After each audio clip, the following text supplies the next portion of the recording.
Everyone, this is doctor Neelam Avtar Singh, homeopathy consultant. इस week हम बात करेंगे 5 days 5 big diseases. Big diseases माने वो बड़ी बीमारियां जिनका मॉडर्न मेडिसिन में कोई भी ट्रीटमेंट नहीं है।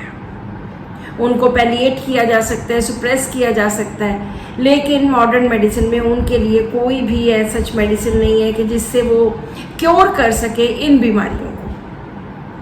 होम्योपैथी में बहुत सारे ऐसे केसेस हैं जो ऑटो इम्यून डिसऑर्डर्स और बहुत बड़ी बड़ी बीमारियां like psoriasis, like coeliac disease, depression, infertility, so बहुत सारी ऐसी बीमारियां हैं जिनका होम्योपैथी में प्रॉपर इलाज किया जा सकता है और लोगों को बेस्ट ट्रीटमेंट दिया जा सकता है। सो 5 डेज 5 बिग डिजीजेस।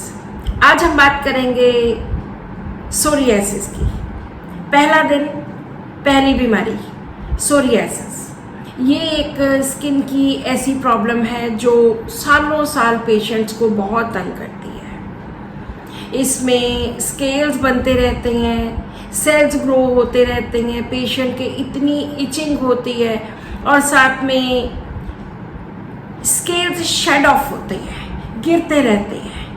जब भी ये इचिंग करते हैं, खारिश करते हैं, तो वहाँ से रेड नीचे से बिल्कुल स्किन होती है। जहाँ तक इसके कारण की बात है कि रीज़न क्या है, वो किसी भी बीमारी में ऐसा कोई रीज़न नहीं पता होता, लेकिन कुछ ट्रिगर्स होते हैं। ट्रिगर्स जो उस बीमारी को ट्रिगर कर देते हैं, तेज़ कर देते हैं, एक्टिवेट कर देते हैं। स्ट्रेस हर बीमारी की जड़। वेदर चेंजेस, मौसम बदलता है तो बहुत सारे लोगों को प्रॉब्लम हो जाती है। किसी तरह की कोई इन्फेक्शन है या कट्स हो गए, ब्रूजेस हो गए, उसकी वजह से भी ये प्रॉब्लम हो सकती है। और भी बहुत सारे रीजंस हैं, लेकिन हमारा सबसे बड़ा मकसद क्या है? हमारा मकसद सिर्फ इसको ठीक करना है कि हम किस तरह से दवाई की सिलेक्शन करेंगे और किस तरह से इनको ठीक करेंगे। सबसे जो इम्पॉर्टेंट टास्क है होम्योपैथी में, वो दवाई की सिलेक्शन है। अगर पेशेंट ढंग से अपने सिम्टम्स बताता है और उन सिम्टम्स के बेसिस के ऊपर प्रॉपर दवाई मिलती है, तो ही हम पेशेंट को ठीक कर सकते हैं। और बहुत सारे ऐसे केसेस हैं जो कितने भी क्रॉनिक क्यों ना हों, होम्योपैथी की बेस्ट सेलेक्टेड मेडिसिन से पहली बार में ही ठीक हो जाते हैं।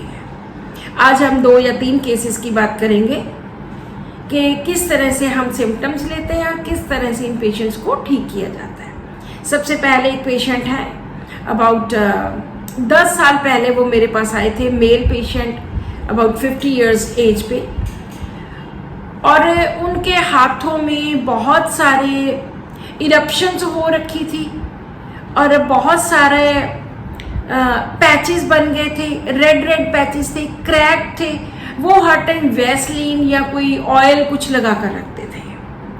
हमारे पंजाब में, चंडीगढ़ में पीजीआई एक ऐसा नॉर्थ इंडिया का एक सबसे बड़ा इंस्टीट्यूट है, तो वो वहाँ से उन्होंने 2-3 साल ट्रीटमेंट करवाया, लेकिन वो स्टीरॉइड्स देते थे। जब जब लेते थे तब तक फ़र्क पड़ जाता था, जब छोड़ देते थे फिर से उनकी वही प्रॉब्लम स्टार्ट हो जाती थी। और बिल्कुल सारे इधर से सब हैंड्स में क्रैक्स पड़े हुए थे बहुत ज़्यादा।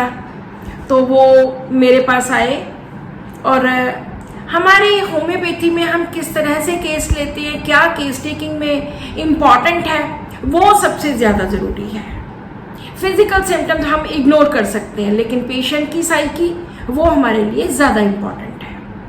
तो इन्होंने बोला कि मैं हमेशा बहुत किसी बड़े इंस्टीट्यूट से, बहुत किसी हेड से ही, हेड ऑफ द इंस्टीट्यूट, वहाँ से ही मैं दवाई लेता हूँ। मैं ऐसे ही किसी छोटे मोटे डॉक्टर के पास या ऐसे ही किसी एरे गरे को मैं नहीं दिखाता।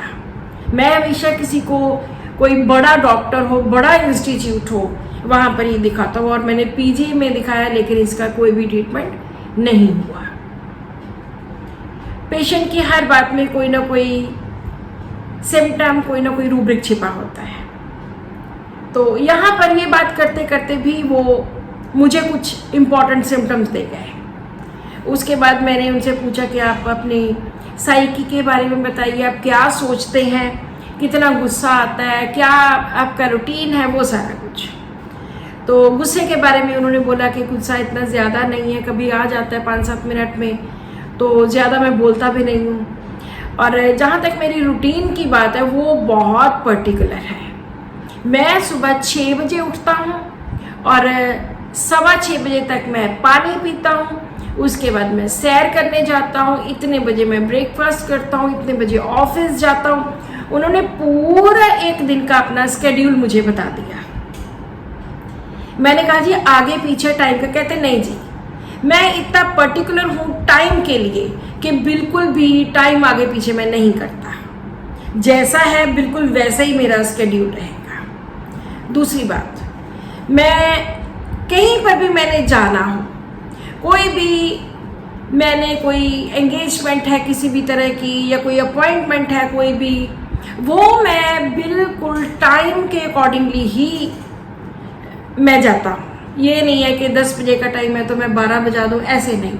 हालांकि मैं बहुत बिजी हूँ। ये बहुत बड़े एक बिजनेसमैन है जो बात कर रहे थे, तो हालांकि मैं बहुत बिजी हूँ लेकिन फिर भी मैं हमेशा टाइम पे पहुँचता हूँ।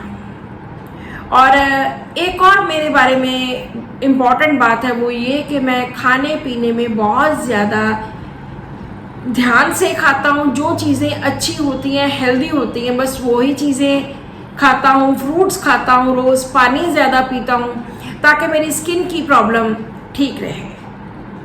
बस इतनी सी बात थी, इतनी सी कहानी थी। उसी में से ही कुछ रूब्रिक्स निकले, इम्पॉर्टेंट रूब्रिक्स, और उसी बेसिस के ऊपर हमने मेडिसिन दी। जो भी डॉक्टर्स इसको एनालाइज करना चाहते हैं, यहाँ वीडियो स्टॉप करके एनालाइज करके फिर मेरे साथ मैच कर सकते हैं।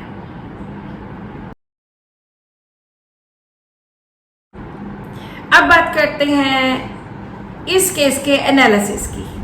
पहले उन्होंने बोला कि मैं हमेशा किसी बड़े इंस्टीट्यूट में ही जाता हूँ। इसका हम रूब्रिक निकालते हैं एक्सक्लूसिव 2 कि मैं किसी छोटे मोटे डॉक्टर को, ऐसे ऐरे गहरे डॉक्टर को नहीं दिखाता, क्योंकि वो खुद को, वो एक बहुत तगड़े बिजनेसमैन है तो वो खुद को बहुत एक्सक्लूसिव समझते हैं। तो यहाँ पर हम रूब्रिक लेंगे एक्सक्लूसिव 2। और बहुत a kind of dignified person, बहुत अच्छे ढंग से तैयार हुए हैं। तो ये हमारी ऑब्जर्वेशन होती है कि पेशेंट किस तरह से बात करता है, किस तरह से बैठा है। तो यहाँ पे मैंने सेकंड रूब्रिक जो लिया that was dignity. Third rubric उनके रूटीन के अकॉर्डिंगली, कि सब कुछ मैं टाइम टेबल के अकॉर्डिंगली करता हूँ। तो यहाँ पर हम लेते हैं rubric fastidious on being time. ये लोग कभी भी टाइम इधर उधर नहीं करते। जो सुबह से लेकर शाम तक करना है वो उसके स्केड्यूल के अकॉर्डिंगली ही काम करते हैं। तो यहाँ पर नेक्स्ट रूब्रिक आता है फास्टिडियस ऑन बीइंग टाइम। बहुत पर्टिकुलर होते हैं, बहुत फसी होते हैं टाइम के लिए। और जो उन्होंने बोला कि मैं खाने पीने में बहुत ध्यान रखता हूँ, यहाँ पर उनका हम रूब्रिक लेंगे anxiety health about and cautious. और उन्होंने एक बात और बोली थी कि भगवान ने मुझे बहुत कुछ दिया हुआ है और मैं हमेशा उस परमात्मा का शुक्र करता हूँ। मैं बहुत बार उस भगवान को थैंक यू बोलता हूँ कि शुक्र है तुमने मुझे इतना सब कुछ दिया। सो यहाँ रूब्रिक आता है कंटेंट। जो संतुष्ट लोग होते हैं, जो तृप्त लोग होते हैं, जो भगवान का शुक्रिया करते हैं। तो इन सब रूब्रिक्स को जब हम अपने सॉफ्टवेयर में डालते हैं तो यहाँ मेडिसिन निकलती है नेट्राम्योर। नेट्राम्योर में पेशेंट एक्सक्लूसिव 2 होता है और इस रूब्रिक में 3 ही मेडिसिन हैं। Very dignified person. Fastidious on time में सिर्फ 2 मेडिसिन हैं, नेट्राम्योर एंड कार्सिनोसिन। और रिलीजियस, कंटेंट,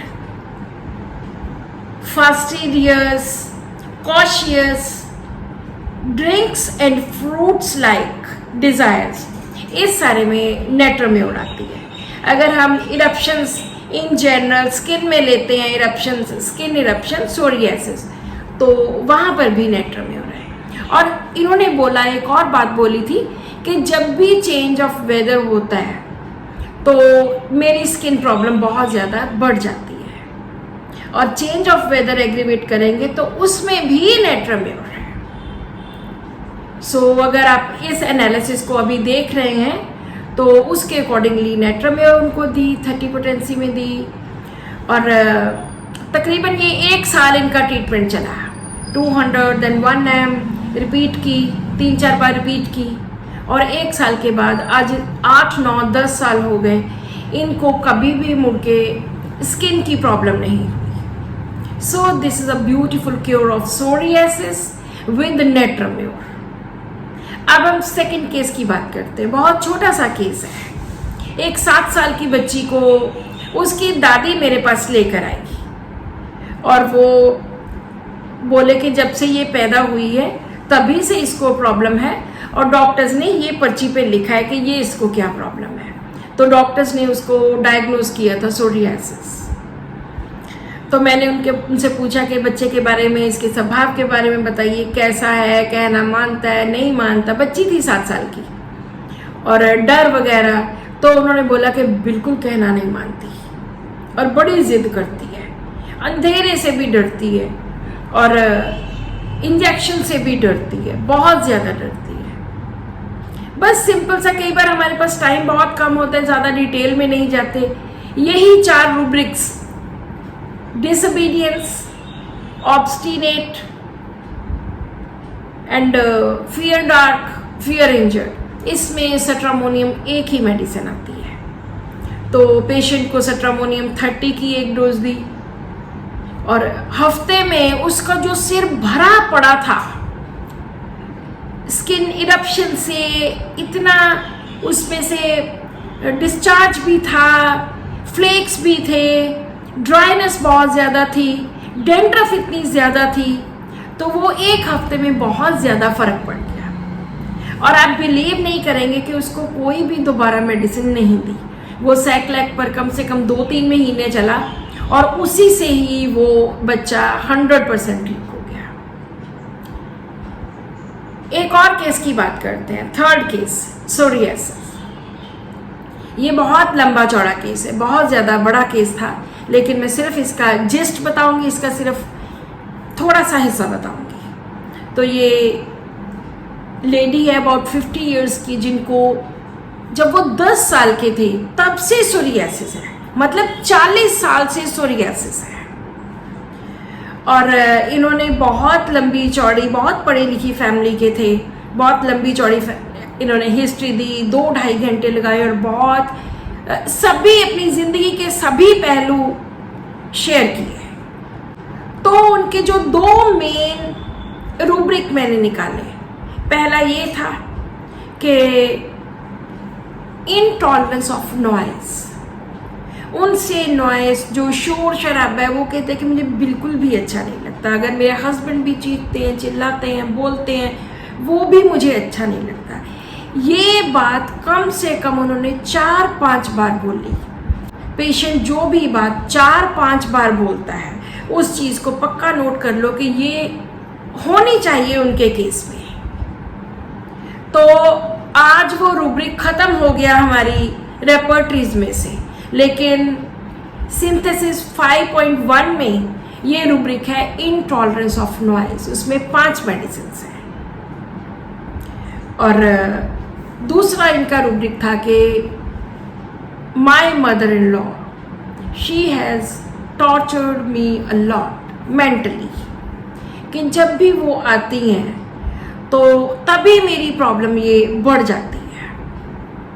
सो यहाँ पर रूब्रिक आता है डिल्यूजन टॉर्मेंटेड शी इज। इसके साथ और भी बहुत सारे रूब्रिक्स लिए थे, बहुत ज़्यादा लंबा केस था, लेकिन ये 2 रूब्रिक्स जब लिए तो इनकी मेडिसिन निकली चाइना। एंड चाइना में कहीं भी सोरियासिस नहीं है, कहीं भी कोई ऐसी स्किन इरप्शंस नहीं है, लेकिन ये पेशेंट ढेरों मेडिसिन्स, अबाउट 100 मेडिसिन्स ये ले चुके थे। तो मेरे मन में था कि कोई जनरल मेडिसिन तो इनकी होगी नहीं, कोई इंपॉर्टेंट मेडिसिन ही निकलेगी जो सभी से डिफरेंट हो, जो इन्होंने ना ली हो कभी भी। तो जब मैंने चाइना सेलेक्ट की, देखी, मुझे लगा कि मैंने परफेक्ट मटीरियल मेडिका जो डॉक्टर सहगल्स का मैंने जब पढ़नी शुरू की, आई वॉज एस्टॉनिश्ड के हूबहू चाइना की कॉपी थे। तो मैंने नेक्स्ट डे उनको चाइना भेजी, चाइना 30 में दी, और मुझे नहीं लगता कि दोबारा रिपीट की। जस्ट 2 दिनों में उनकी सोरियासिस के साथ उनकी नींद की भी बहुत प्रॉब्लम थी। जस्ट 2 महीनों में उनकी सारी इरप्शंस 100% ठीक हो गई और दोबारा कभी नहीं हुई। इस बात को, ये 2001-2 की बात है, तकरीबन 20 साल से ज़्यादा हो गए। होम्योपैथी में सबसे ज़्यादा इम्पॉर्टेंट काम है दवाई की सिलेक्शन करनी। अगर आपकी मेडिसिन सेलेक्ट होती है ढंग से, हम उसको सेलेक्ट करते हैं, तो मतलब ही नहीं है कि पेशेंट ठीक ना। This is all in today's video. कल हम एक और वीडियो लेकर आपके सामने दोबारा मैं आऊंगी। आज हमने सोरियासिस के 3 केसेस किए और तीनों में एक मेडिसिन से हमने 100% क्योर दी। अगर आपको लगता है कि आपको कोई स्किन की प्रॉब्लम है, चाहे वो सोरियासिस है, चाहे एक्जिमा है, कुछ भी है, go for a good homeopathic doctor. बहुत सारे डॉक्टर्स आजकल कॉम्बिनेशंस यूज करते हैं, जो एक कॉम्बिनेशन में 10-10 मेडिसिन होती हैं, उससे क्योर नहीं होती। मेडिसिन की सिलेक्शन करना डॉक्टर का काम है और एक बेस्ट डॉक्टर ही एक मेडिसिन की सिलेक्शन कर सकता है। तो आपको अगर ऐसी कोई प्रॉब्लम है या कोई आपके किसी अड़ोसी पड़ोसी को, फ्रेंड्स को, किसी को भी है, go for homeopathy. Have faith in homeopathy. Homeopathy में बहुत वंडरफुल क्योर्स हैं।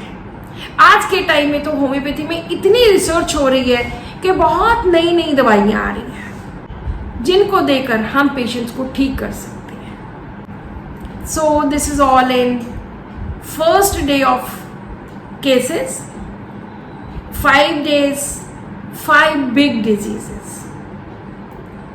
Subscribe to my channel, share this video with your family and friends, and thank you so much for watching this video and keep watching my videos.